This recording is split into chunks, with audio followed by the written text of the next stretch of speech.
অনুভবকে দেখে খুব ডিস্টার্বড মনে হলো, তাই না? হ্যাঁ সে আছে, তুমি জানি এর মধ্যে আর মাথা গরম করো না।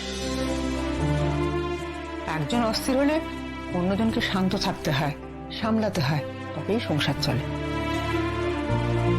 আজকে তুমি শান্ত হয়ে থাকবে, যেদিন তুমি খেপে যাবে সেদিন ও শান্ত হয়ে তোমাকে সামলাবে। দেখবে আপনা আপনি নিজেদের মধ্যে একটা সুর বাঁধা হবে। সেই চেষ্টাই করছি আমি ঠাম্মি। অ্যাকচুয়ালি আমি না অনুভবের দিকটা বুঝতে পারি। অনুভবের পক্ষে আমাকে বিশ্বাস করাটা খুব ডিফিকাল্ট। ও না ভেবে নিয়েছিল যে মানুষটা মরে গেছে, মানে আমি মরে গেছি।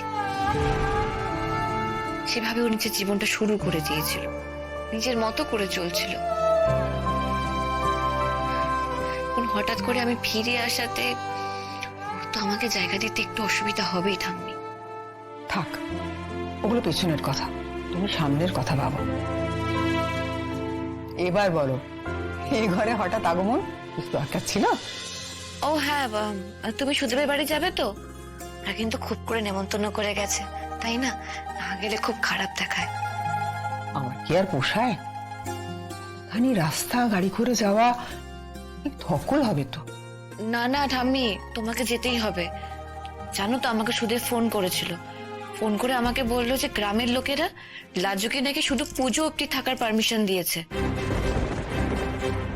তারপর নাকি আবার ফিরিয়ে দেওয়ার কথা বলেছে। কি আবার কি কথা? এই গ্রামের লোকগুলো তো মহা ঢাটা। ভাতের হাড়ির মধ্যেও কি এদের মাতব্বরি চলবে নাকি? ঠাম্মি, লাজুকে না ওর জায়গায় আমাদের এস্টাবলিশ করে দিতে হবে। এরকম একটা ভেসে থাকা জীবন ওই মেয়েটা রিজার্ভ করে না, তাই না? তুমি আর আমি কি করবো এতে? ঠাম্মি, আমি ভেবেছি আমরা ওই দিন যাব। আমরা সেদিনকে গিয়ে না ওই গ্রামের লোকেদের সাথে কথা বলবো, ওদেরকে বোঝাবো। তুমি তুমি কি ওদের সাথে কথা বলবে? কারণ তুমি বয়স্ক মানুষ তো, তোমার কথা কেউ সহজে ফেলে দিতে পারবে না ঠাম্মি। ঠাম্মি, লাজুর জন্য অ্যাটলিস্ট চলো। লাজুর আমাদের দরকার।